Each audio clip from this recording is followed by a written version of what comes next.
Olá, boa noite a toda a nossa audiência. Eu sou o professor doutor Gustavo Aires de Arruda, sou docente na Escola Superior de Educação Física, a ESEF, da Universidade de Pernambuco, UPE, e coordenador do grupo de pesquisa em estilos de vida e saúde, o GPES. Hoje tenho o prazer de moderar o 11º diálogo virtual com o tema Saberes para um estilo de vida fisicamente ativo, dos conceitos à ação. Peço para que você que está assistindo nesse momento já curta essa live aqui no YouTube e compartilhe com os amigos que você sabe que podem ter interesse nesse assunto. Hoje nós temos o prazer de contar com a presença de grandes palestrantes novamente, sempre mantendo um alto nível de qualidade, o professor Dr. Herbert Grunovich e o professor mestre Anderson Feitosa, que está aqui bem próximo já de fazer a sua defesa de doutorado. Vamos agora aos temas e uma breve apresentação do currículo dos palestrantes. O professor Dr. Herbert Grunovich irá proferir a palestra Contribuições do comportamento motor para um estilo de vida fisicamente ativo. Ele possui graduação em Educação Física, licenciatura pela Faculdade de Educação Física de Santo André.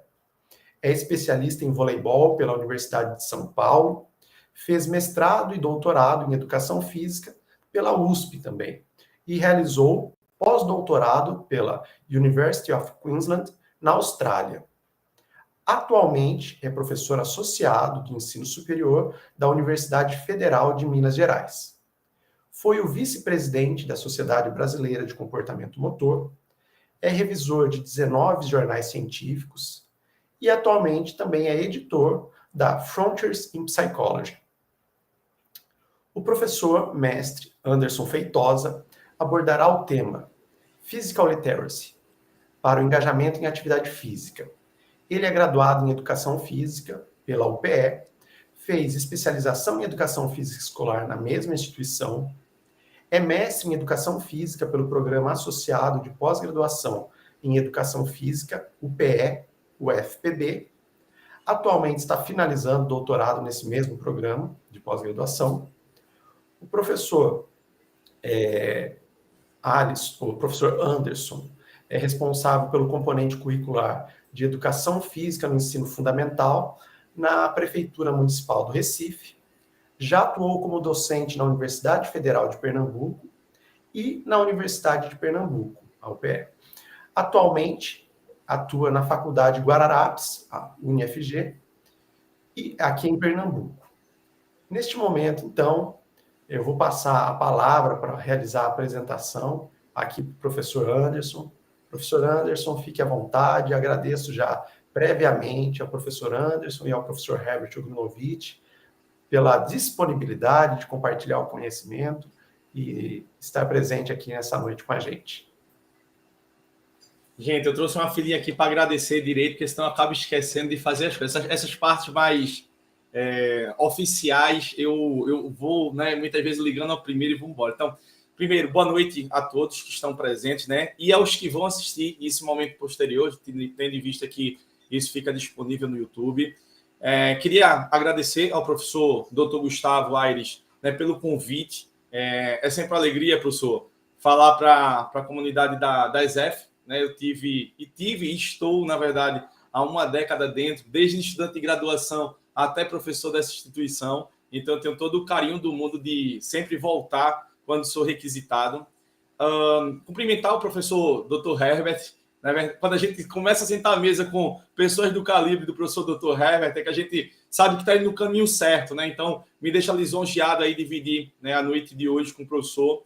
E dizer assim, que felicidade de ver esse evento, né? Primeiro, o 11º Diálogos Virtuais. Assim, eu acho maravilhoso, porque ele começa agora, mas ele não se encerra agora, né? Ele fica permanentemente no ar, e isso, né, tem um eco muito maior. E para nós que fazemos ciências, um dos grandes desafios é fazer essas comunicações, seja em periódicos científicos, seja, né, para a grande comunidade de graduandos, muitas vezes que essa pesquisa acaba não chegando. Então, isso me deixa muito feliz também. E eu não posso deixar de agradecer a professora Catuso, né, que é minha orientadora, é uma orientadora eterna, que fez a indicação do meu nome para estar presente. né, mas que também ela participa desse projeto que eu vou apresentar hoje para vocês, né, que é essa comunicação que se chama Physical Literacy para o engajamento em atividade física. E aí eu não sei se você já consegue projetar, Gustavo, ou Alisson, né? Obrigado, gente. Então, vamos lá, né? Então, esse tema é um tema que recentemente, né, vem muito vulto na comunidade científica e que desde 2017 eu encampei num projeto de doutorado e que vem sendo cada dia, né, bastante desafiador. E dentro dessa conjuntura, que é o Physical Literacy, uma das grandes pegadas é exatamente para esse engajamento e envolvimento em atividade física. Mas sigamos aos poucos, porque entre, né, pensar a realidade e a expectativa dessa realidade, parece que reside aí um gap, né, uma lacuna bastante colossal. Eu digo isso, né, porque se eu perguntasse aqui e tivesse a oportunidade de obter essa resposta, né, se a atividade física faz bem para a saúde, provavelmente seria unânime, né, as respostas aí da plenária, né, na internet, né, dizendo assim, faz bem, Anderson, a atividade física faz mega bem para a saúde. Ainda se eu perguntasse, né, toda atividade física faz bem para a saúde, talvez alguém ponderasse, né, atividades de alto impacto, atividades relacionadas à natureza que possam trazer algum risco.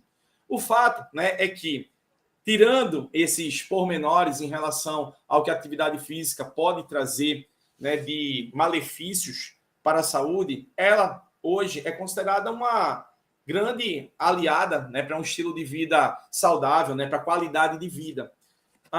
Inclusive, né, a atividade física leve, que por muito tempo era desconsiderada, né? Então a gente tem artigos científicos de alto impacto, né, em revistas de alto impacto, falando dessa importância da atividade física leve, né, para contribuir, para atender o número mínimo de atividade física diária, né? A minha questão aqui é, se a atividade física, né, ela faz bem para a saúde, e todo mundo sabe que faz bem para a saúde, né? Se eu perguntasse, mas é bom para quê? Talvez alguém dissesse assim, previne alguns cânceres, talvez alguém dissesse, é bom para questões psicológicas, outro para as questões físicas, outros ainda para questões estéticas. Então, os benefícios da atividade física, ele não é estranho a ninguém, né? A gente poderia dizer até que o conhecimento acerca dos benefícios da atividade física para a saúde, né, são de domínio público. A minha pergunta, na sequência, é se esse conhecimento de atividade física ele é de domínio público, todo mundo sabe que a atividade física faz bem, então por que não adotar um estilo de vida ativo, né, e, consequentemente, saudável? Isso é uma pergunta que desafia os pesquisadores ainda hoje. A mídia lembra o tempo todinho, né, que atividade física faz bem para a saúde. Então, o que a gente esperaria em relação ao comportamento da atividade física é que as pessoas adotassem um estilo de vida ativo, que as pessoas promovessem a atividade física quando fossem pensar, né, as pessoas sob seus cuidados, né? Então, os pais teriam cuidados com o comportamento de atividade física dos seus filhos e por aí em diante.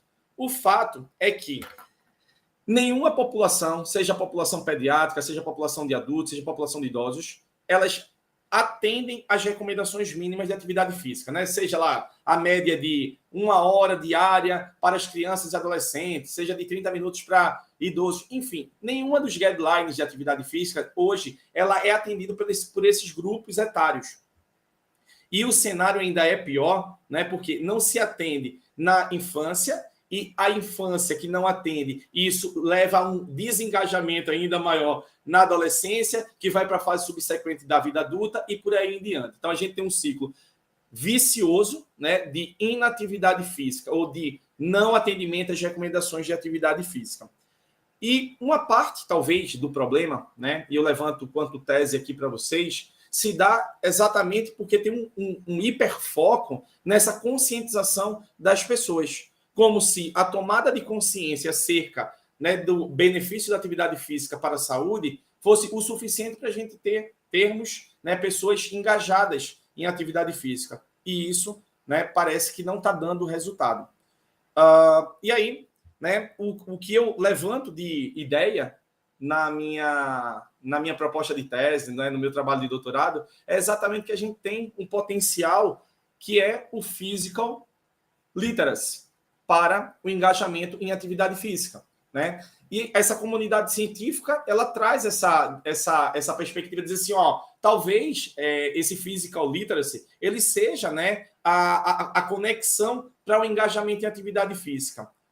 Vamos lá. Antes de eu dizer exatamente o que é esse physical literacy, né, eu queria historicizar isso para vocês, porque é um termo que ele surge em 1993, né, então já vão, na verdade, 3 décadas, né, de surgimento do physical literacy.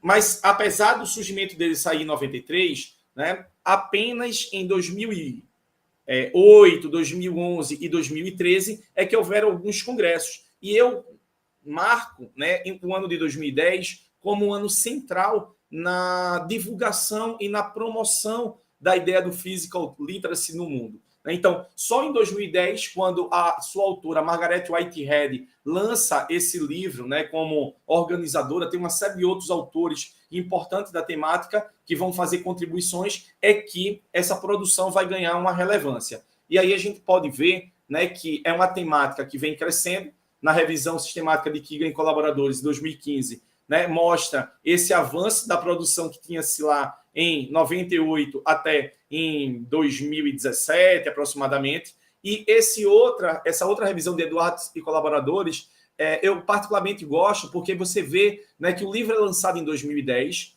há essas conferências de divulgação e de promoção da ideia do physical literacy, e aí a gente tem um grande boom em 2013, né, que é exatamente o fruto do que foi feito naquele ano de 2010, né? Pensando aí no tempo da publicação, né, de voltas de artigo e tudo mais. Então, é uma temática que ela vem ganhando, né, popularidade na comunidade científica, e se, né, eu tivesse aqui com os dados de revisões sistemáticas mais recentes, a gente ia ver que, né, de 2019 para 2022, antes da pandemia para depois da pandemia, eu gosto muito de brincar com a professora Catuz dizendo o seguinte: professor, o pessoal não tinha o que fazer na pandemia, todo mundo, né, em lockdown, foram escrever artigos sobre physical literacy, né, porque a produção ela cresceu exponencialmente. E esse crescimento exponencial trouxe, né, um problema, que era dar conta dessa literatura, mas trouxe também muita luz, porque apareceu muitas questões que estavam obscuras até o momento de 2019, até 2022. Bem, em relação à produção que é feita no mundo, né, nós podemos observar que os países ou o continente que dão conta de colocar o physical literacy, né, como prioridade, né, estão os países ali da América do Norte, Canadá e Estados Unidos, né, União Europeia, alguns países da Europa têm uma ênfase muito grande, e Austrália, né? Quando a gente olha para a América do Sul, não tem produção acerca do physical literacy, não tem nenhum projeto, né, encampado, pelo menos não tinha. Agora já começaram a aparecer alguns estudos, né? Não chega a ser grandes projetos, mas alguns estudos começam a aparecer, né? Assim como também não tem na África, e na Ásia o que nós temos são artigos, mas não grandes grupos de pesquisa lidando conta da temática. Bem, em relação aos aspectos teóricos, né, do physical literacy, é importante dizer que o physical literacy ele surge antes dos termos, né, letramento e numeramento, que seria exatamente um paralelo, né, em relação a essa literácia física, né, seria o letramento e o numeramento, cada um respectivamente para português e matemática. Então, não é uma questão de moda, né? Porque muitas vezes fica parecendo que é uma questão de moda. A segunda coisa é que o termo literacy, né, que em uma tradução mais livre, né, seria alfabetização, ele é escolhido para tratar desse fenômeno, em vez de domínio ou competência, por ter uma conotação de natureza holística, né, interativa. Então, ele não é uma coisa reduzida, né? E aí a gente já começa a ter os primeiros sinais, porque a ideia de physical literacy pode ser, né, uma questão chave na promoção da atividade física, porque ele é abrangente, né? Além de abrangente, ele tem uma perspectiva, né, integrada, interativa desses domínios. E o terceiro ponto, também importante para a gente pensar, é que o uso do termo alfabetização, né, na atualidade, ele tem essa capacidade de transportar, né, o leitor, o ouvinte, diretamente para o que se quer comunicar. Então, numa tradução, né, mais literal do que seria essa expressão, physical literacy, seria alfabetização física. O grupo de pesquisa em comportamento motor, né, humano e saúde, do qual eu faço parte, nós preferimos adotar o termo em inglês, né, por um aspecto de achar que as traduções que são feitas não conseguem captar o fenômeno na sua complexidade, e segundo, era a questão de dialogar com a comunidade científica. Né? Então, na hora que a gente estivesse traduzindo, né, para uma alfabetização física, ou letramento corporal, como tem algumas traduções já no Brasil, nós estaríamos criando os novos termos para poder tratar de um fenômeno, e isso podia trazer muito mais ruído do que compreensão. E em relação aos fundamentos filosóficos que dá base, né, a essa perspectiva, né, nós temos a premissa do existencialismo, né, que tem quanto ideia que os seres humanos se formam na interação com o meio ambiente. Ou seja, esse sujeito, né, ele interage no meio ambiente, ele tem uma relação com o meio ambiente, ele troca energia com o meio ambiente, e aí, nesse processo, né, o que se espera é que tenha uma variedade e uma qualidade no desenvolvimento, exatamente pensando em garantir um dos desfechos prováveis, que seria esse envolvimento em atividade física, e o que a Margaret Whitehead vai chamar, né, de uma vida, de um corpo encarnado. Ou seja, não é fazer algo para ter outro algo, mas é ser, né, o próprio processo, a beleza desse objeto. Então, não tem uma questão utilitarista,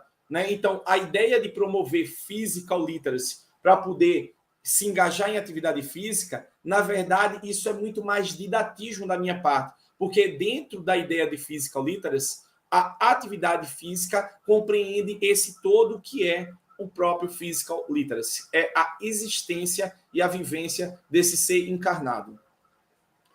A Margaret Whitehead, né, inícios do existencialismo, por exemplo, eles contrapõem essa visão dualista. Né? Quando a Margaret Whitehead apresentou o conceito de physical literacy, ela queria exatamente, né, contrapor essa ideia que a gente aprende na educação física, logo nos primeiros períodos, quando estamos cursando a graduação, a ideia de corpo são, mente sã. Né? E fala assim, né, não tem um corpo separado de mente e vice-versa. Mas, quando a gente vai para a literatura, né, ou quando a gente vai para as empresas, ou a mentalidade das empresas, do mundo corporativismo, o que é que a gente enxerga?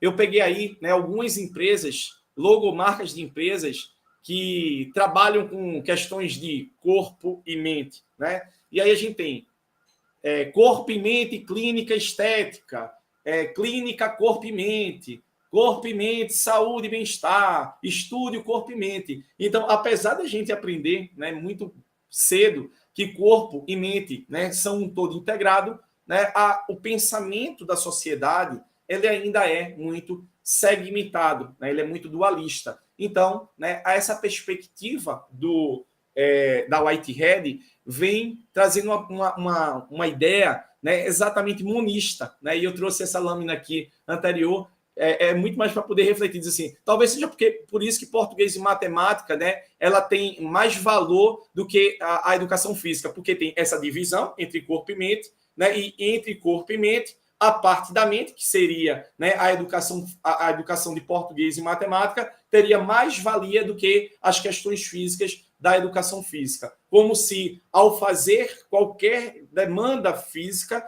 nós não tivéssemos que, né, ter uma série de elaborações cognitivas, complexas, né, tomada de decisões, etc, etc. Bem, e aí eu trago para vocês o conceito, né, adotado pela Associação Internacional de Physical Literacy, que foi apresentado por Margaret Whitehead. Então, o conceito de Physical Literacy seria a motivação, a confiança, a competência física, conhecimento e compreensão para valorizar e assumir a responsabilidade pelo engajamento em atividades físicas ao longo da vida.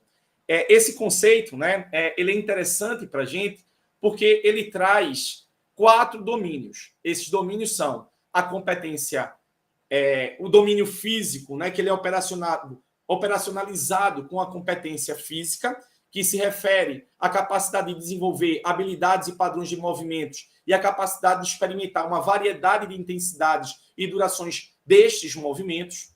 Nós temos o domínio afetivo, que traz quanto operacionalização a motivação e a confiança, que se refere ao entusiasmo, gozo e autoconfiança do indivíduo ao adotar a atividade física como parte integrante da sua vida. Nós temos o domínio de conhecimento e compreensão, que refere-se à capacidade de identificar e expressar as qualidades essenciais que influenciam o movimento, compreender os benefícios de saúde de um estilo de vida ativo. E nós temos o domínio, né, comportamental, que esse domínio comportamental tem a ver exatamente em adotar um estilo de vida, né, engajado nessas práticas. Isso aí seja numa diversidade, isso seja na profundidade. Então, esse conceito que ele é interessante, porque ele traz 4 domínios para a gente, para poder pensar, né, esse envolvimento em atividade física.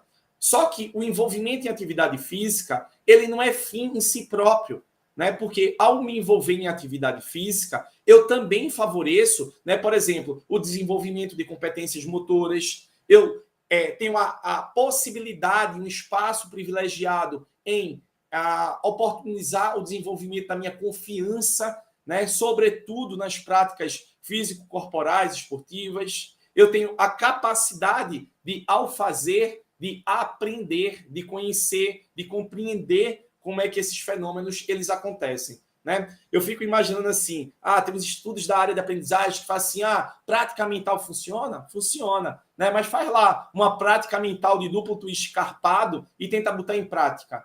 Nós só vamos conseguir fazer, né, o duplo twist carpado lá da Daiane dos Santos se de fato nós tivermos a oportunidade de experienciar isso sinestesicamente, né? Então é esse complexo, né, de domínios, de interações entre domínios, né, que reside a ideia de physical literacy.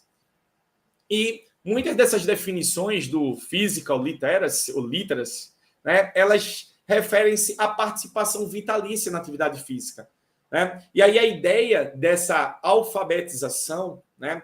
Então, Anderson, peraí, eu aprendi a chutar, correr, eu me alfabetizei, eu estou confiante, bababá, então eu não preciso mais me preocupar, é algo que eu alcance essa alfabetização física, né? E aí a comunidade científica fala assim, não é por aí. A ideia da alfabetização física é viver, é experienciar, é existir. Então, até ao longo da minha vida, até, né, do nascimento, até da concepção, até a fase final da minha vida, até o processo, né, que antecede a morte, eu tenho a oportunidade de desenvolver esse physical literacy, que é como se fosse uma língua estrangeira, né? Você aprende uma língua estrangeira, mas experimenta ficar sem falar ela 5 anos, para você ver o que acontece, né? O desempenho em falar essa língua estrangeira, ela cai. Então, a ideia do physical literacy é exatamente essa, esse existir, é esse vivenciar. Então, no momento que eu vivencio, né, a atividade física como parte da minha vida, né, eu retroalimento todos esses subdomínios que estão numa relação complexa, né, para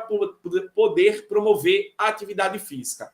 Bem, beleza, Anderson. Então, vamos partir da ideia, né, de que vou acreditar em você que o physical literacy, né, literacy, ele é, né, a chave principal para a atividade física. E agora, vamos promover? E aí entra, né, água no maracujá. Eu lembro o professor Gotani, né, na minha banca de qualificação, ele chamando a atenção para mim, dizendo assim, se você vai trabalhar com physical literacy, então trabalhe com physical literacy. Por que ele dizia isso para mim? Ele fazia essa crítica. Porque a comunidade científica, eles vêm trabalhando com a ideia de physical literacy, mas eles vêm operacionalizando isso muito focado no domínio físico. Vai lá, talvez o domínio físico tivesse mais peso para o processo de desenvolvimento, engajamento e atividade física. Não sei, né? Até tem uma série de estudos que vão nesse caminho, mas eu não seria leviano de fazer essa afirmação aqui sem apresentar dados, né? Mas o professor chamava a atenção porque muitos desses estudos, quando falavam de physical literacy, na verdade o que eles estavam falando era de competência motora, de aspectos da aptidão física. Então, há um foco na ideia de physical literacy, né? Talvez a palavra physical leve as pessoas a achar que esse domínio físico fosse mais importante que os outros. Ah, tudo bem, beleza. Vai lá. O Roberto Baggio, na Copa de 94, ele era mega competente, era considerado um dos melhores jogadores do mundo, e aí ele tinha competência motora para poder fazer aquele gol, e ele simplesmente, como a gente fala aqui, né, isola, né, pipocou a bola para fora. E por que ele faz isso? Porque mesmo ele tendo os aspectos físicos, né, no nível hard da coisa, o aspecto emocional, né, talvez tenha sido o ponto, né, de negativo que fez com que o Roberto Baggio chutasse aquela bola para fora, né, e aí desse, graças a Deus, a vitória ao Brasil. Gente, se eu tiver com o tempo estourado, me fala, mas eu acho que eu não estou, não. Tá? Eu vou seguindo aqui, vocês me dão um alerta aí. No meu computador diz que eu passei 26 minutos. Tranquilinho. Então, vamos lá. Então, a ideia, né, estourou aí, Gustavo? Não, tranquilo, tá tranquilo. Mais uns 10 minutos aí, pode ficar à vontade. Tá bom, então. Obrigado. Então, a ideia, né, do Physical Literacy é exatamente que tem essa complexidade. E aí, eu, né, dei conta da literatura na ocasião, e aí eu apresentei, né, na minha pré-banca exatamente essa ideia. Assim, então, vamos avaliar os dois sistemas, sistema de energia e sistema de informação. E eu chamava sistema de energia os aspectos da aptidão, sistema de informação os aspectos da potência motora, né? Porque tinha uma elaboração mais do ponto de vista da formulação do programa motor. E aí, né, o que eu faria na ocasião era exatamente dar conta de apenas um desses domínios. E aí apareceu o problema, disse, então vamos avaliar o todo. E aí o que é que tem de avaliação do todo de Physical Literacy neste momento? Né? Existem 3 ferramentas, todas elas do contexto canadense. Né?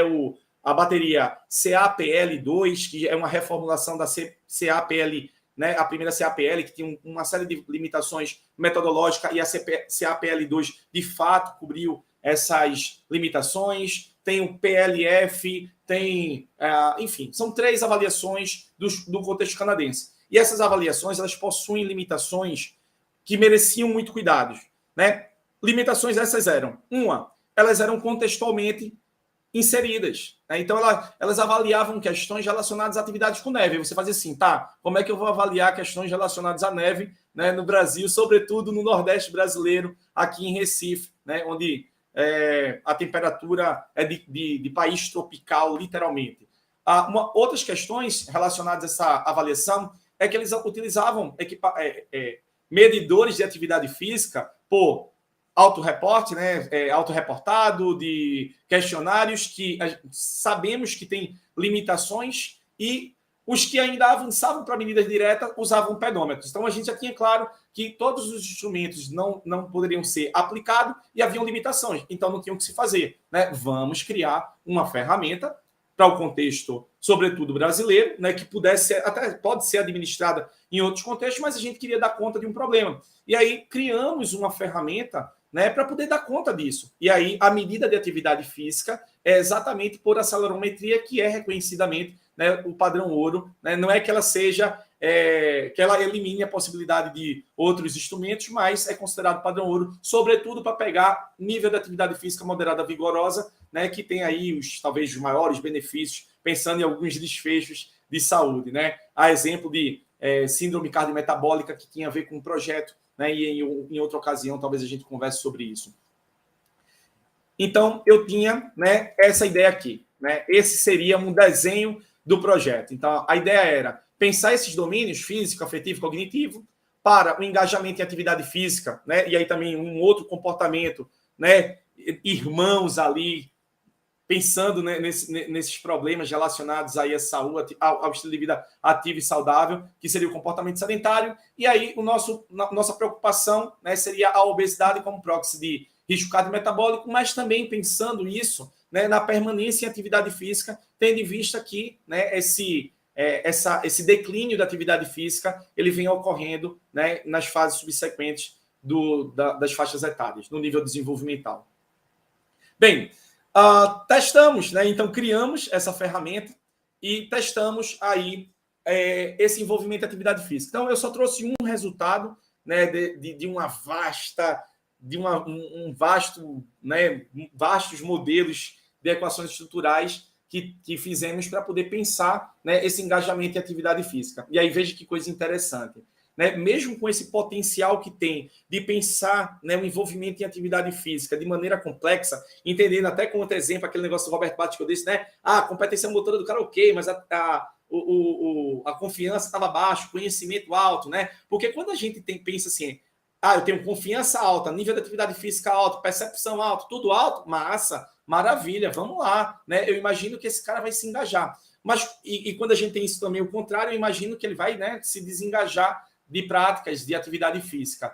O problema é que nenhum ser humano acaba tendo tudo alto ou tudo baixo, né? Aquela ideia de completo bem-estar físico, mental e social. Ou seja, ninguém tem um completo, né, nível elevado de confiança, percepção, atividade, desempenho, etc. O que a gente tem na realidade, enquanto sujeitos reais do mundo real, né, um tem a competência alta, a percepção da competência alta, mas a competência real é baixa, né? E quando a gente pensa, sobretudo, em crianças, que, né, que faz assim, você consegue fazer, faz consigo. Então, se percebe que faz muito bem, mas na prática não consegue fazer tão bem porque ela não tem experiência. Aí tu pega um sujeito, né, que tem mais experiência da adolescência à vida adulta, então ele até consegue fazer, porque ele aprendeu a fazer. Eu posso até me colocar como exemplo. Anderson, você sabe dançar, você ainda consegue fazer lá os passos do frevo recifense? E aí eu faço, consigo. Aí eu vou lá para o meu desempenho e a minha aptidão física me cobra, dizendo assim, epa, você até tem competência motora, mas você não tem mais aptidão. Né? Então, esses são os sujeitos reais. E aí foram pensando nesses sujeitos reais, né, que nós fizemos uma coleta de dados em escolares e aí testamos esse modelo. E aí, nesse modelo que a gente pode ver, mesmo considerando toda essa complexidade, né, é que nós temos para a atividade física apenas uma explicação de 15%. E olha quais são as variáveis que estão envolvidas aí. Confiança para o envolvimento em prática de atividade física, a percepção desse sujeito, a competência motora real, a aptidão física desse sujeito, considerando aí, né, cardiorrespiratório, força de braço, força de tronco, e os conhecimentos e compreensão que ele tinha acerca, né, da importância da atividade física, né, e tudo mais. E aí a gente encontra um modelo que só explica tudo isso de 15%, né, que aí é uma questão de adjetivar esse resultado. Mas o valor pragmático é 15%, ou seja, 85%, né, ainda não fazem parte. Então, Anderson, você conclui que o physical literacy ele não é a chave como você tinha alertado? Não, eu diria que a gente precisa ter cautela e entender melhor, né, o que é esse physical literacy. Talvez, né, o modelo avaliativo que nós criamos esteja deixando passar alguma coisa. Né? Quando eu digo isso, é porque, por exemplo, a gente considerou na parte de conhecimento e compreensão muitos aspectos, né, de entendimento de memória. Mas, por exemplo, quando o sujeito ele faz uma escolha, uma tomada de decisão, ele também mostra conhecimento e compreensão. Né? Então, talvez as nuances do que está dentro de cada um desses domínios é que precise ser, né, melhor explorado. Mas ainda assim, né, nós temos instrumentos válidos que conseguem dar respostas acerca desses elementos de maneira um pouco mais isolada, para pensar, né, esse construto como um todo, né, essa ideia de physical literacy, né, estamos ainda, talvez, né, pensando, fazendo um paralelo com o processo de desenvolvimento motor, né, na fase ali das habilidades motoras fundamentais. Estamos começando a nos locomover e controlar os objetos, mas precisamos ainda avançar e aprender, né, a combinar melhor essas habilidades para poder conseguir desenhar o melhor modelo para entender, né, por que as pessoas se engajam em atividade física e assim poder usufruir, né, dos benefícios da atividade física. Então, para finalizar, né, as considerações finais, é exatamente isso. Nós temos hoje um modelo avaliativo, né, que vai ser bastante, né, solicitado, acredito eu, porque ele apresenta nessa superação de questões contextuais e o potencial de ter uma medida mais robusta para a atividade física, né? E, sobretudo, para aplicar nos contextos brasileiros, para poder pensarmos, né, esse envolvimento em atividade física e os benefícios relacionados à saúde. Aí tem algumas referências e eu agradeço por demais, né, esse espaço aqui para poder contar as coisas que eu venho estudando nesses últimos anos.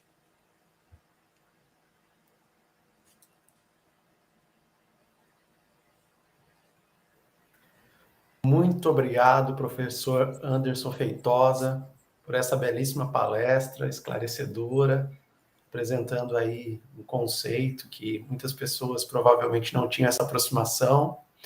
Aproveite esse momento para reforçar, gente. Pode deixar aí a perguntinha de vocês que os palestrantes responderão no final. Só colocar aí no chat no YouTube, tá? E neste momento eu passo a palavra para o professor Herbert Ugrunovich, que irá ministrar a palestra Contribuições do Comportamento Motor para um Estilo de Vida Fisicamente Ativo.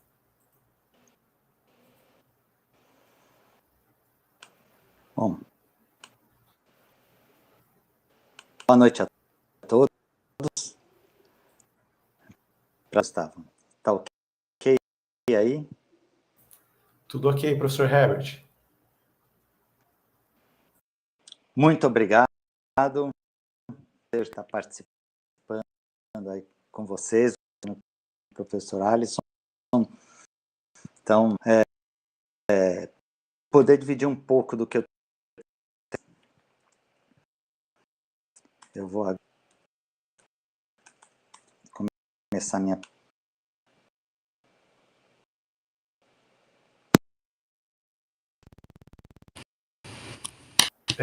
Professor Herbert, pode tá falar. Cortando. Vamos ver se melhorou. Eu vou saber no final do... Deixa eu ver como é que eu faço aqui para ver se...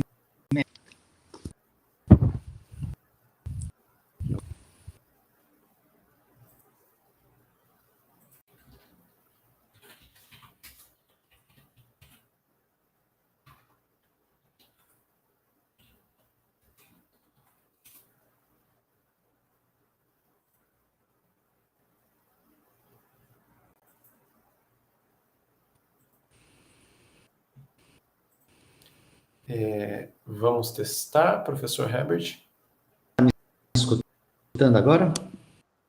Parece que melhorou. Então vamos ver qualquer coisa, se não vir para outra sala. Vamos tentar do começo?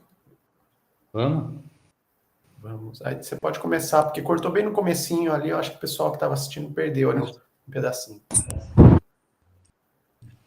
Já está.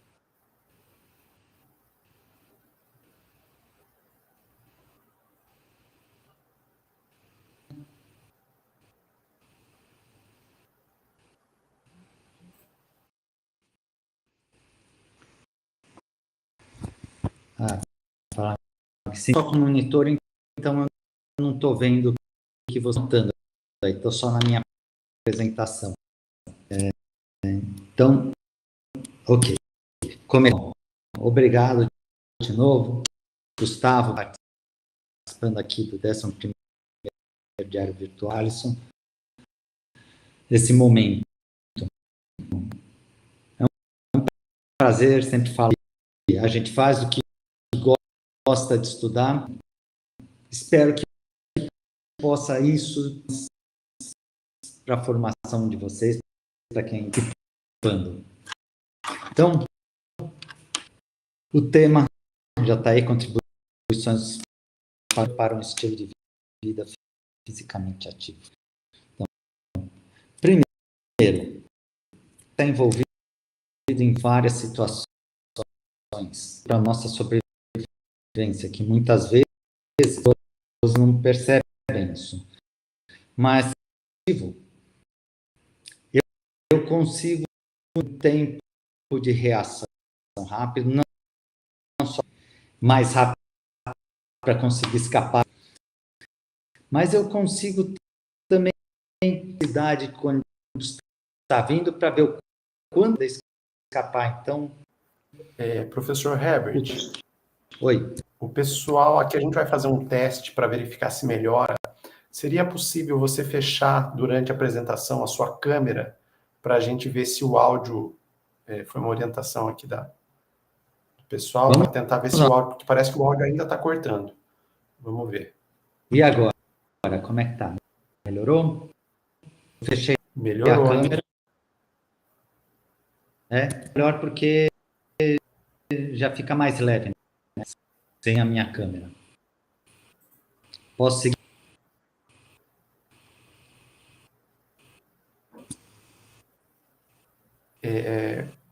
Só um segundo, só um segundinho. Alisson, podemos seguir? Podemos seguir, professor Herbert. A gente vai fazer um teste para ver agora se melhorou de fato para o pessoal que está no YouTube dando feedback para a gente. Tá bom? Muito obrigado aí pela paciência. Ótimo. Isso. Imagina. A gente vê como resolver o problema. Apresentação assim virtual, tem acesso, mas algumas vezes acontece. Então,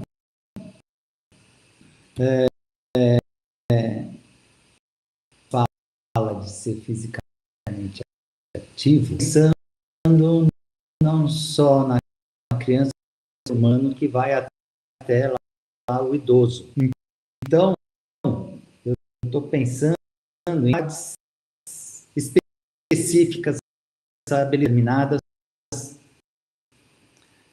então, são determinadas em culturas que, se a gente tiver aqui no Brasil, tem outros países, vai lá na Austrália, é o beisebol, então, diferentes habilidades específicas ou culturalmente.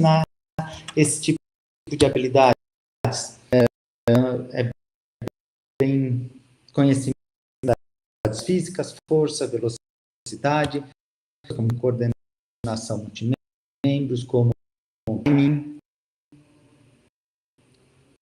na imagem que eu mostrei nesse pequeno vídeo que eu...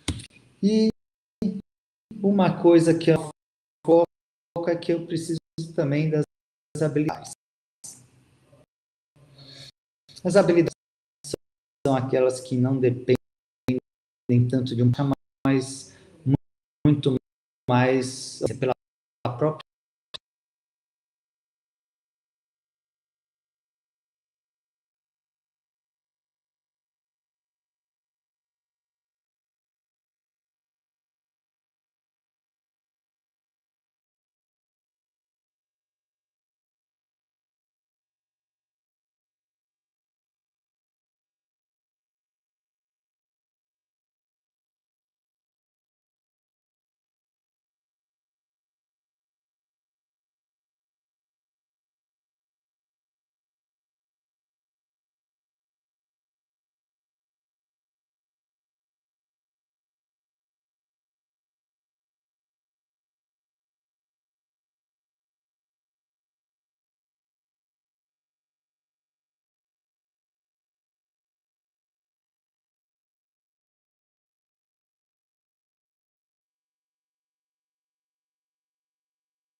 Olá, pessoal. Pedimos desculpas aqui pelo imprevisto, são coisas que acontecem, né? A tecnologia nos ajuda muito, mas em alguns momentos também, às vezes nós temos alguns probleminhas. Nós vamos fazer o seguinte, nesse momento, enquanto nós tentamos resolver alguns problemas técnicos, nós vamos passar aqui as questões para o professor Anderson Feitosa. Então, se você tem alguma questão que já quer colocar aqui no chat, pode ficar à vontade. Enquanto isso, eu vou fazer uma pergunta aqui para que o professor já possa nos dar algumas pistas. Professor Anderson, como você acredita que o esclarecimento sobre esse conceito pode ser aplicado em diferentes contextos? Vamos começar aqui falando, de repente, pelo contexto da educação física escolar. É uma possibilidade de aplicação? Como aplicar? E como que isso, de repente, pode ajudar o professor de educação física, né? E depois você pode até explorar outros contextos aqui também. Gustavo, eu acho essa pergunta excelente, né? Assim, é engraçado como eu vou para o ensino superior e eu volto para o ensino básico. A minha esposa diz assim, Anderson, você é mais feliz dando aula no ensino básico. E eu digo isso porque, no final das contas, assim, se a gente quer acreditar numa sociedade que pode estar engajada e a gente tem esse declínio, então vamos trabalhar, né, na base disso tudo, que são com as crianças e adolescentes que estão dentro da escola na maior parte do seu tempo diário, né? Eu vejo que o Physical Literacy, né, ele parece ser, para mim, isso é uma leitura totalmente pessoal, ele parece ser a integração de coisas que no Brasil a gente parece que separou, né? A gente separou e a gente chama isso de perspectivas, abordagem, né? Dizem que a crítica superadora não se alinha com a perspectiva de saúde, com desenvolvimentistas e essas coisas todas. E quando eu olho para o Physical Literacy, o que eu vejo é exatamente essa integração. Então, eu tenho todo o aspecto motor contemplado, eu tenho todo um cuidado pensando na consciência desse sujeito, inclusive no engajamento dele, do fazer porque gosta, que toma consciência do fazer e não fazer para obter algo. Embora esse algo que pode ser saúde, pode ser conhecimento, ele é oriundo desse próprio fazer. Né? E eu tenho esse sujeito consciente social que discute, que dialoga, que defende. Ele não faz de maneira alienada, porque talvez isso seja um dos grandes problemas. Né? Se você me convidar agora, Gustavo, para fazer atividade física, né, para poder queimar caloria, eu não vou, mas me chama para jogar basquete, eu jogo a noite toda. Ou seja, eu não faço atividade física para perder peso, embora eu precise, e eu tenha consciência disso. Eu faço porque eu gosto. Então, quando eu olho a perspectiva do Physical Literacy, né, pensando em escola, é dizer assim, ó, vamos contemplar tudo que disseram para a gente que não podia se misturar. Todas essas perspectivas. Então, a gente vai considerar as questões físicas, motoras, emocionais, cognitivas, contextuais, né? Porque a gente está vendo que a própria ideia do Physical Literacy, né? Quando pensa o Canadá, eles pensam em esporte de neve. E aí, Anderson está dizendo aqui, com um grupo de pesquisa de comportamento motor, né, da ESEF, diz assim, ó, vamos pensar para o Brasil, e aí no Brasil talvez seja mais interessante a gente pensar, né, brincadeiras, né, relacionadas à praia. Nós temos uma praia que tem sol o ano inteiro. Muito interessante, né? Perceber, assim, essa questão até que você levantou, do debate, às vezes, na educação física escolar. Até há alguns dias aqui eu comentei com uma pessoa que, para as pessoas que estão na prática, muitas vezes a ideia de que você tem que seguir, tem que seguir a abordagem X, ou tem que seguir a abordagem Y, e muitas vezes essas abordagens, a questão é que elas não dão conta da realidade, porque como desconsiderar, né, a importância, por exemplo, aqui dos aspectos do comportamento motor dentro da aula. Não é que você vai ser um professor que atua na educação física desenvolvimentista e não olha para outras questões, né? Então, quem está na prática, muitas vezes, necessita dessas outras informações, desses outros olhares. E como você acredita que, de repente, a gente poderia pensar, além da educação física escolar, pensando, de repente, para o adulto? Eu acredito que um grande desafio, muitas vezes, é que, para o profissional que está atuando no mercado, ele tem que lidar, o personal, por exemplo, ele vai ter perguntas que vêm dos alunos ali referentes ao uso de suplemento, à qualidade do sono. De repente, muito comum hoje também, questões relacionadas ao uso de algum tipo de substância, como um medicamento, um esteroide anabolizante, coisas nesse sentido. Como que o profissional que atua nesses outros campos pode se beneficiar do conhecimento obtido aqui nessa palestra hoje, aí, a partir dessa visão? Eu confesso que eu tenho uma limitação de campo de atuação, né, em relação a esse campo de personal, especificamente, mas eu acho que o que a perspectiva do Physical Literacy traz para a gente é pensar de maneira complexa e entender que pensar de maneira complexa, eu tenho uma série de elementos que fazem parte desse complexo, desse sistema complexo, e esses elementos, eles interagem. Eles não são isolados, ou seja, eu acho que pensar o campo do personal dá para a gente talvez ilustrar isso.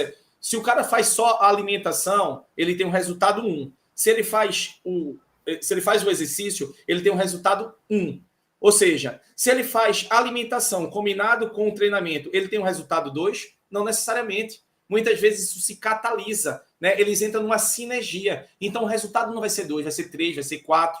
E é essa coisa, quanto mais a gente conseguir compreender, né, quais são os complexos, os elementos e como eles interagem, talvez a gente esteja caminhando para fazer intervenções e aí, tipo, o aluno ele não vai desengajar, né? Talvez eu não vou perder meu cliente, né? Talvez a chave não seja em controlar, a chave no sentido não da resposta ao estímulo ali, né? Sei lá, o cara quer emagrecer, quer ganhar, quer hipertrofiar. Eu não estou falando dessa resposta a isso, porque isso está muito claro na literatura. Mas eu não vou perder esse aluno, né? E ele vai engajar, porque talvez o aspecto central seja ter um amigo fazendo com ele, ou a namorada fazendo com ele.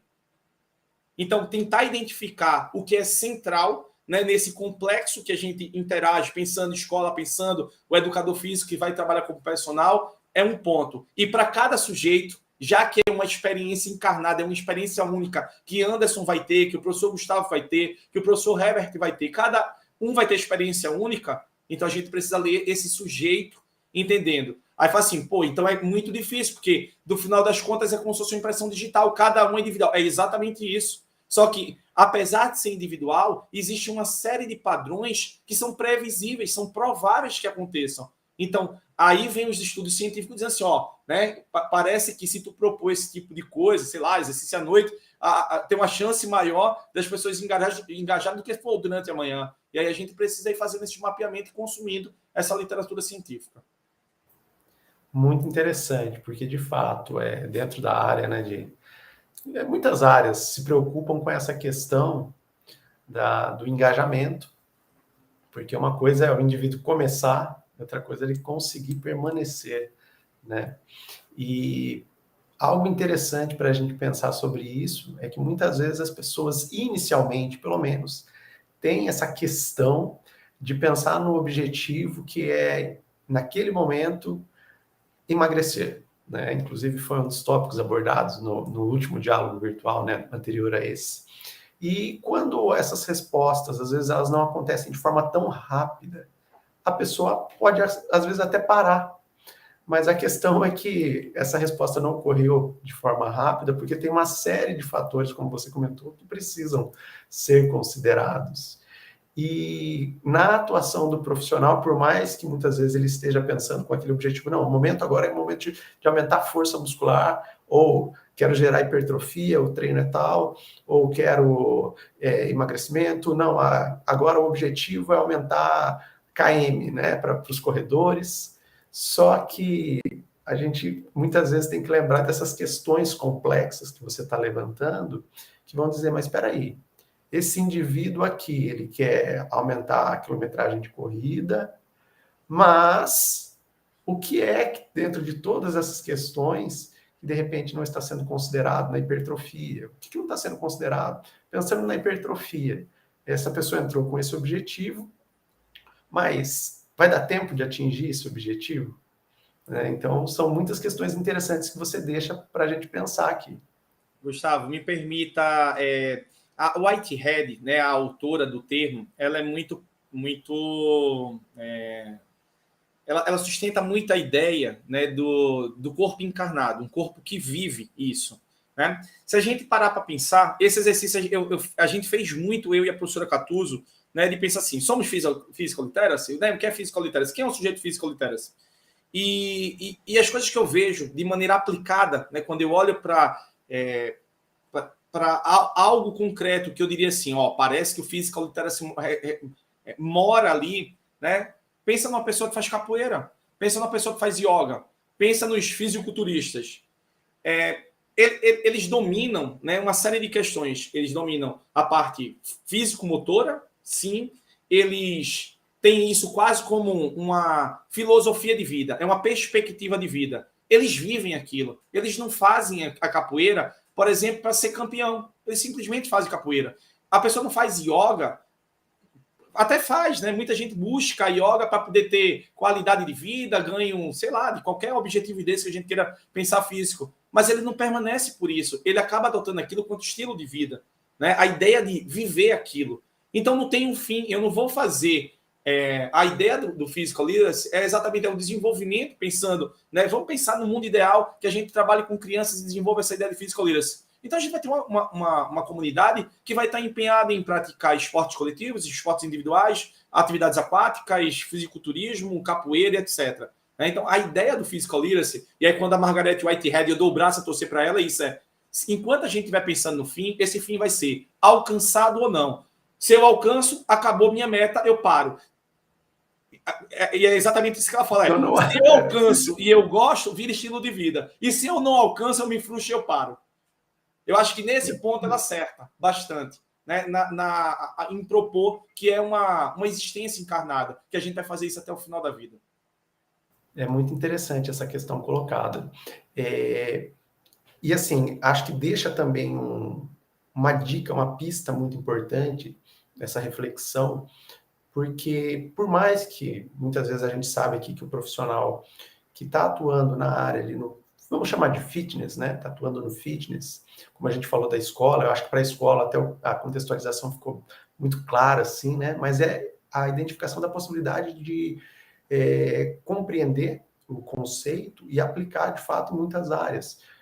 Porque quando alguém está voltado apenas, por exemplo, para hipertrofia, e você tem ou o aumento da força, ou qualquer outro objetivo aqui, e você se dedica com o seu aluno apenas para esse objetivo, e você, inclusive, não explora a possibilidade, porque você estudou toda a parte teórica, mas você não explora a possibilidade de aumentar a consciência do seu aluno sobre essas questões. Olha, por que a força é importante? O que de fato é a força muscular? Qual que é a diferença entre aquele treino e esse treino? Aonde, na verdade, o aluno, né, ele passa a se apropriar de um novo conhecimento aqui na dimensão conceitual, porque a dimensão que você colocou da prática, ele está lá fazendo, ele está aprendendo, mas tem tantas outras coisas que ele pode começar a identificar. Eu lembro de um exemplo muito interessante sobre como a gente consegue conquistar um estilo de vida ativo, e às vezes isso é parte das dicas que o treinador vai dar para o aluno. Fala, olha, eu queria tanto começar a correr, mas eu não tenho um tênis adequado ainda para corrida, meu tênis está apertado, ou meu tênis não é de correr, ou meu tênis é para fazer track, uma botinha.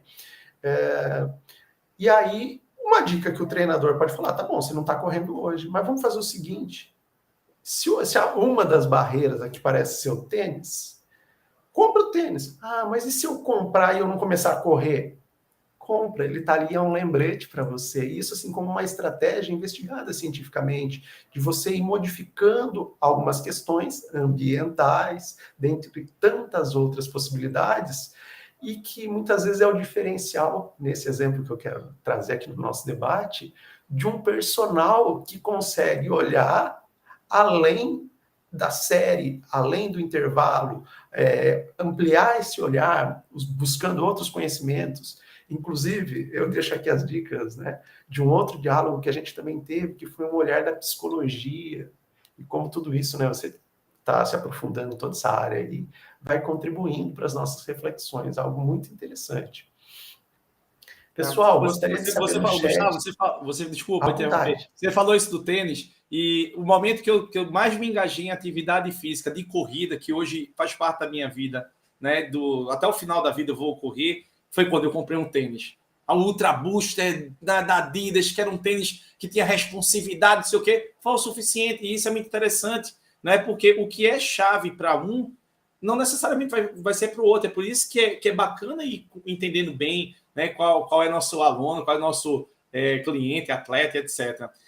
Me permita, tem uma pergunta que eu vi só, que foi do Ravi, que está lá no chat, no YouTube, eu acho. Não sei se À vontade, por favor. ele fala assim, quais seriam, né, a combinação mais adequada ou mais indicada na utilização de instrumentos para a coleta de informações importantes que possam abranger de maneira mais completa o fenômeno.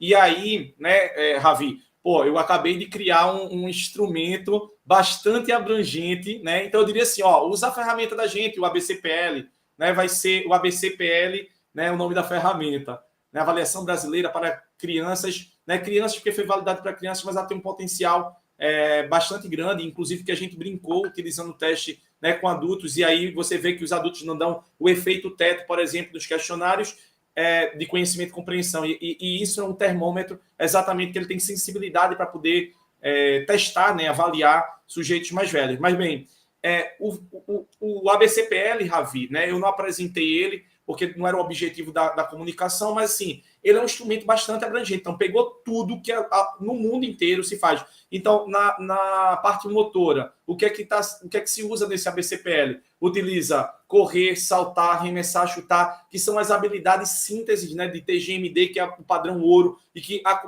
a comunidade inteira do desenvolvimento motor já vem trabalhando em cima disso. Aptidão física, né? Utiliza-se Fitness Gram, que também é padrão ouro para poder avaliar. Então, assim, tudo que estava de padrão ouro foi utilizado.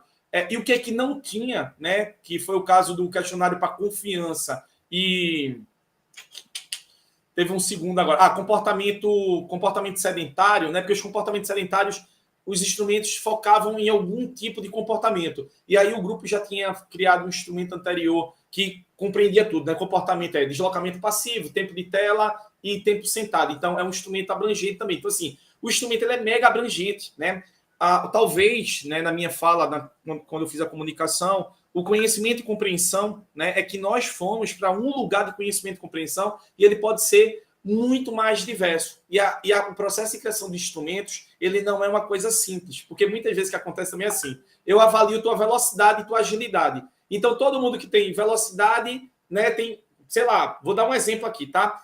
Todo mundo que tem velocidade alta tem IMC baixo. Todo mundo que tem agilidade alta tem IMC baixo. Ou seja, são duas medidas que, no final das contas, elas são sinônimas, né? Elas são iguais. E aí, quando a gente vai para o processo estatístico, o programa diz, essas duas medidas, elas são iguais. Você pode eliminar uma. Né? E aí, claro, a eliminação de uma vai por teoria, né? O que é mais importante ou não. Então, é um processo muito complexo e a gente, de fato, tem um instrumento muito potente hoje. Né? A versão brasileira é muito potente e em vários pontos superiores a todas as outras três versões. E essas versões, as três canadenses com a nossa brasileira, são as únicas que olham o fenômeno de maneira completa. Porque todas as outras, os estudos e tudo mais, faz isso assim, tipo, avalia a competência motora para o TGMD e chama de Physical Literacy. E aí não dá para a gente considerar que é complexo. Aí já é um domínio, uma parte, um teste e etc. Que tem sua utilidade, mas que não é Physical Literacy. Tem a pergunta do Thomas que eu não vi. Isso. A pergunta do Thomas, questionando aqui. Memórias afetivas e o engajamento da atividade física. O senhor acredita que tem relação?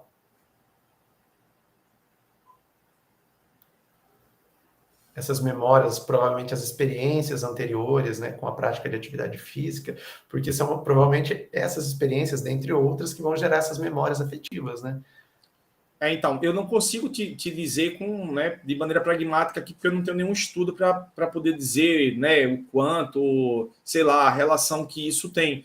Eu sei que tem estudos que trabalham nessa perspectiva de mostrar que, às vezes, ter um irmão mais velho é fator determinante. O que eu sei em relação aos pais, né, sobretudo para crianças, para o grupo de crianças, é que pai é que paga. Então, a criança pode adorar e tudo mais. Então, o pai paga a escolinha e ele leva a criança. Né? Mesmo quando não paga a escolinha, é um projeto social, é ele que leva a criança. Então, quando esses pais eles não entendem a importância, né, e eles não levam essas crianças, simplesmente as crianças não fazem. Então, alguns estudos de fatores determinantes, condicionantes da atividade física, eu sei que a figura dos pais, elas acabam sendo determinantes.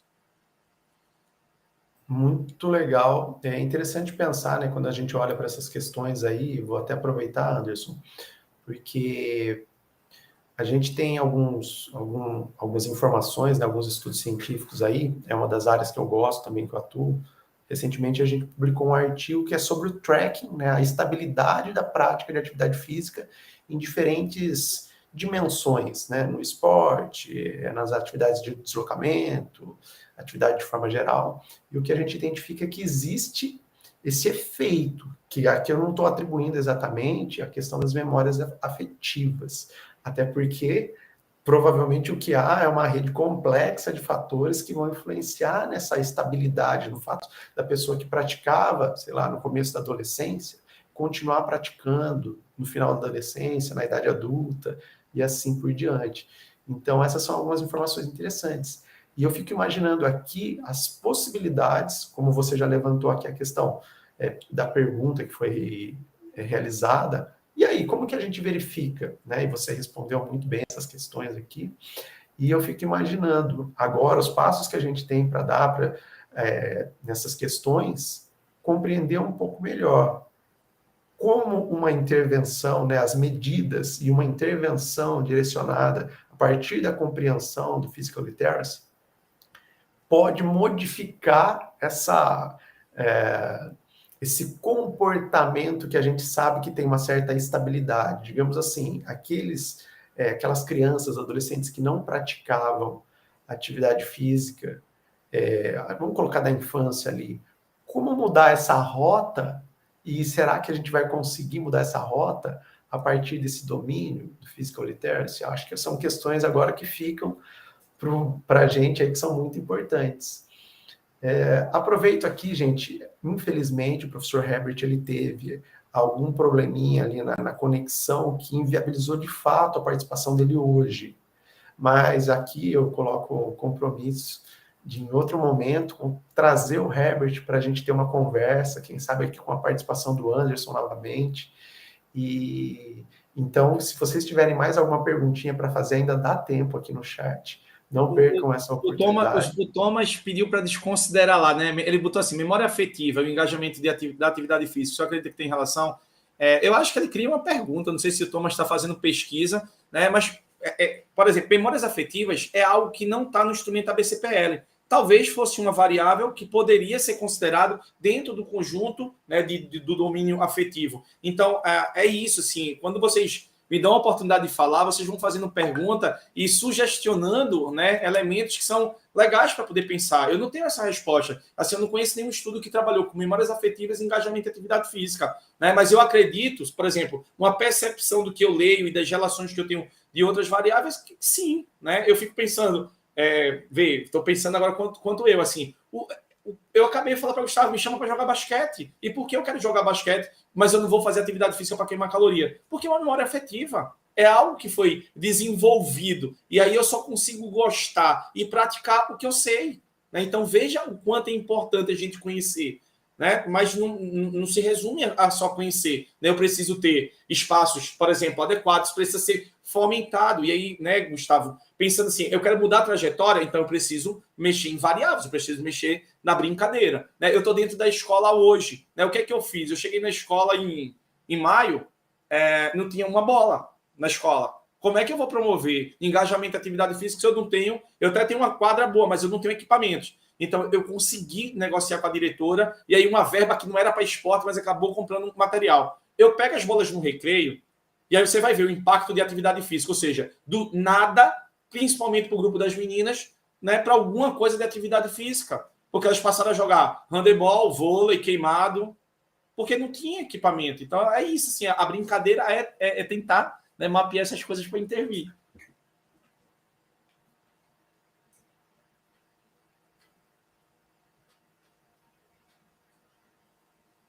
Pessoal, eu vou deixar agora aqui, Anderson, eu vou precisar de um minutinho para tentar verificar aqui com o professor Herbert, ele fez um contato comigo aqui, e eu gostaria de deixar aqui, né, aquela aberta para perguntas, uma abertura para perguntas, e caso não tenha essas perguntas agora, eu pediria a paciência de vocês um minutinho para que eu possa tentar fazer um contato aqui com o professor Herbert, tá? Anderson, antes de sair, para não, né, eu vou jogar uma bomba aqui e vou deixar você falando sobre ela um pouquinho. Gostaria de duas questões aqui, né? Para as pessoas que vão começar a buscar essas formas de avaliar, eu gostaria que você falasse um pouquinho assim da viabilidade de fato, porque algumas dessas questões para avaliação elas são complexas. Conta um pouquinho para a gente, quando você falou do TGMD, para quem não está acostumado a trabalhar, o que é fazer uma avaliação dessa, dos outros domínios também, e dá um pouquinho do seu parecer sobre a experiência de fazer as avaliações que você fez e o que pode ser viável na prática, tá bom? Obrigado, eu já volto. Nada. Em relação aos instrumentos, em particular do ABCPL, né, alguns instrumentos, eles são, né, principalmente os instrumentos de questões afetivas, né, como a confiança para fazer atividade física, a percepção, né, motora sobre o desempenho, eles são questionários. Então, 5 dos instrumentos, eles são autorreportados. Então, ele tem um potencial enorme, porque a gente fez isso numa versão, né, online, de celular, então poderia, sei lá, mandar o link para vocês e vocês responderem. Isso é a parte, né, afetiva, de conhecimento e compreensão, tem um questionário de comportamento sedentário. Em relação aos testes motores, não tem outra, né? Tem que ser motor. E aí o TGMD é um teste que avalia o desempenho motor grosso em habilidades motoras fundamentais, dividido em 2 categorias, controle de objeto e locomoção. São 6 habilidades para cada uma dessas categorias, né? E aí ele é um instrumento que ele é bastante aceito e utilizado, sobretudo, né, no meio acadêmico e no contexto americano, nos Estados Unidos, acredito que também do ponto de vista escolar. Então, esse instrumento, ele é um instrumento padrão ouro, mas ele é um instrumento que onera, né? Para quem já trabalhou, conhece, então a criança vai executar 12 habilidades, né? São 2 tentativas, vai ser filmado, depois do processo de filmagem, né, tem um processo de análise de vídeo para poder fazer uma decodificação, né, do desempenho dela a partir de um checklist. Então, isso tem um custo de tempo muito grande. Tem algumas aplicações alternativas que não fazem esse protocolo de filmagem, que vai pela expertise, né, do observador, só que isso traz um erro agregado. Enfim, não é um processo tão fácil, mas ele também é muito real, né? Em todos os contextos, por exemplo, que eu trabalho, eu acabo brincando bastante com esse processo de avaliação motora e conhecer ali, né, a realidade dos meus alunos. Então, veja, esses são 12 habilidades. Entendendo a dificuldade que é avaliar, a comunidade científica vem cada vez mais sintetizando, né, pegando aquilo que é mais latente, mais chave, para poder extrair a informação do desempenho motor.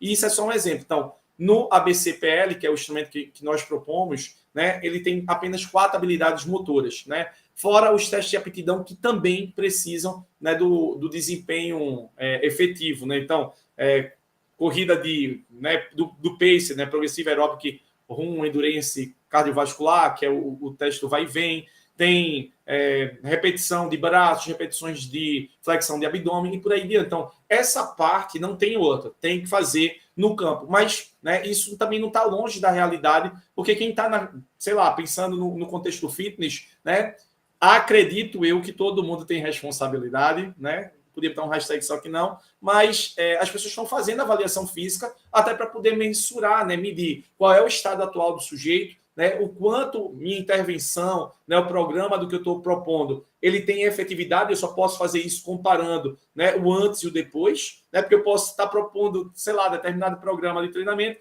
e o sujeito não muda nada, ou seja, né, o desempenho dele está igual, significa que, né, das duas, uma, ou meu programa não tem efetividade, ou então ele não treinou. Então, isso serve para, né, diagnóstico, isso serve para monitoramento e isso serve para acompanhamento de maneira geral. Então, o processo de avaliação, ele não é um processo tão simples, e aí o ABCPL ele tenta reduzir e trazer uma versão que seja aplicável, inclusive com esse potencial de levantamento global, né? Ou seja, eu podia mandar para o Canadá, Estados Unidos, Europa, né, e as pessoas responderem pelo menos uma parte. Né? A parte motora, de fato, precisa de pessoas. Mas juntando tudo, parte autorreportada, parte motora, um teste que deve durar em torno de, né, 30 a 40 minutos, que é um tempo considerado aí razoável para tantas informações e para o potencial que tem, né, o Physical Literacy, sobretudo nessa promoção de atividade física. Bom. Rafael, desculpa, eu fiquei só aqui, Gustavo, eu fui falando. O Rafael fez uma pergunta aqui interessante, né? Se vale mais a pena avaliar a partir do processo ou do padrão do movimento? Rafael, eu diria que a combinação, né, trazer quanto mais informação, melhor para eu pensar a minha intervenção, para eu pensar, né, as relações.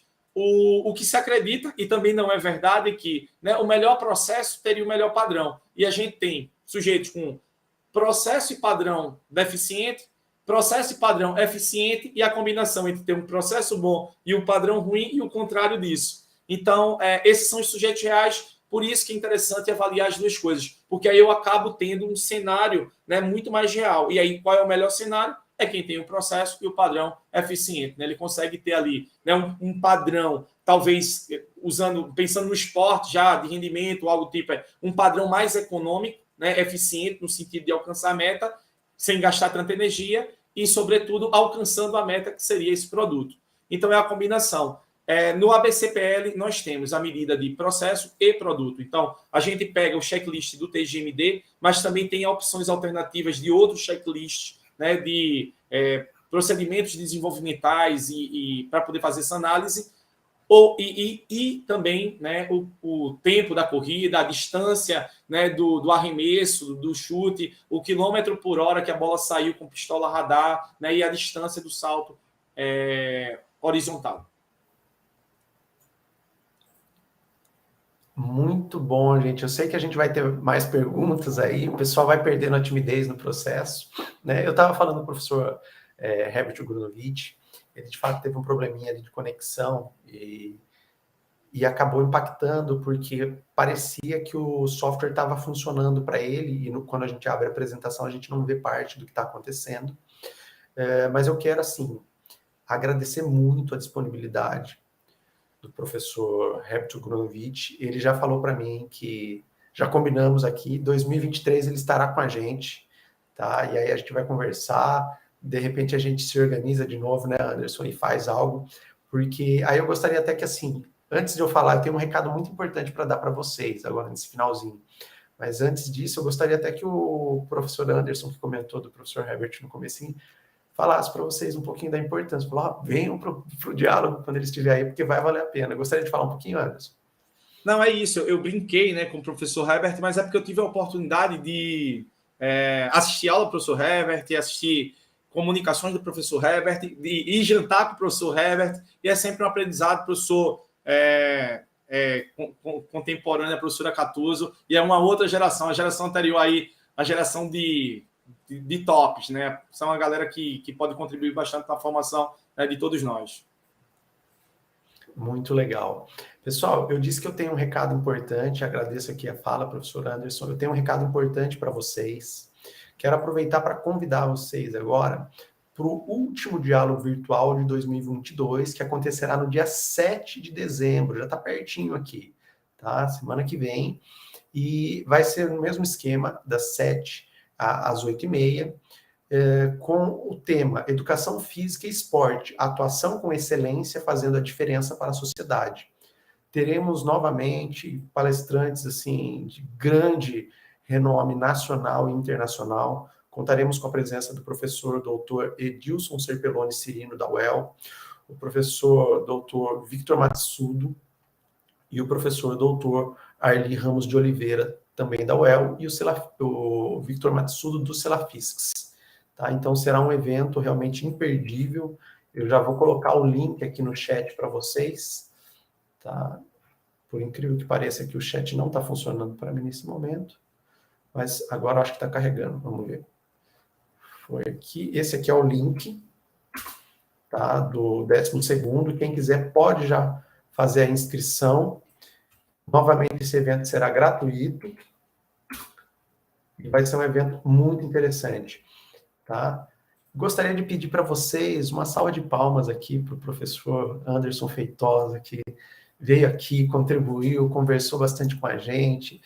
Peço também o agradecimento de vocês também pela disponibilidade do professor Herbert que apesar do problema que teve, estava aqui disponível, trabalhando com a gente e que vai somar muito nos nossos próximos eventos. Gostaria de lembrar vocês também que nós temos uma playlist aqui no site do GPS, no YouTube, né?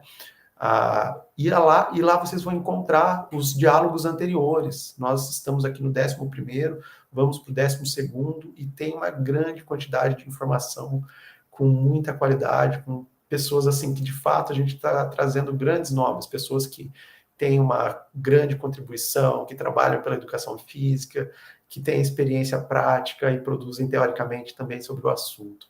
Tá?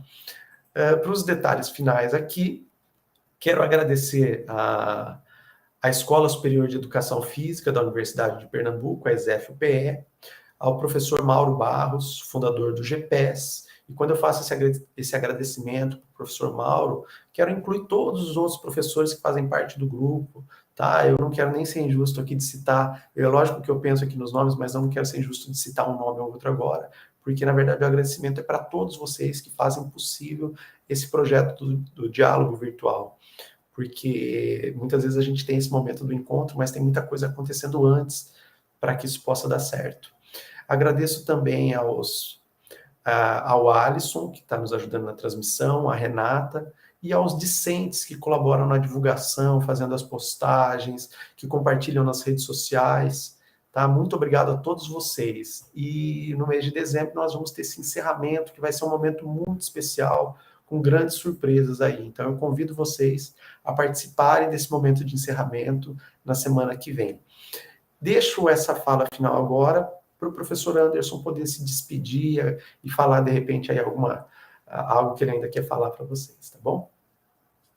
Não, eu que agradeço, né, a oportunidade, assim, eu acho sempre um espaço massa mesmo de trocar não, né, compartilhar o que aprendi, vocês fazem pergunta, me faz refletir e vai, na verdade, sempre me levando para um outro lugar, então sou eu que agradeço, né, a janela de oportunidade, Gustavo, professor Gustavo, ao GPES, professor Mauro também fica aqui, né, meu agradecimento em nome de toda a ESEF, né, essa escola aí é a minha escola, é a minha casa. Dizer para os alunos todos, para a galera que está aqui no chat, né, assim, façam sinal de fumaça, né, mandem zap, façam qualquer coisa aí que, na medida do possível, quando eu consigo, eu vou respondendo. Eu posso, talvez, não ser tão pronto para as respostas, mas eu vou respondendo, né, eu acho que a maneira mais fácil, talvez, de conseguir me acessar seja ali pelo grupo de pesquisa e comportamento motor, porque eu, né, acabo estando muito mais presente lá para poder trocar, e é um espaço, de fato, de troca acerca da temática, né, do comportamento motor, acerca desses desdobramentos em saúde, em engajamento em atividade física. Peço desculpa aí se eu não vi alguma pergunta, não dei alguma resposta mais apropriada, mas é isso. Boa noite a todos, fiquem com o Papai do Céu. Muito obrigado, professor Anderson, muito obrigado pela presença de todos, uma noite muito agradável, e continuem nos acompanhando nas redes sociais, porque tem muito mais pela frente. Muito obrigado e uma boa noite a todos.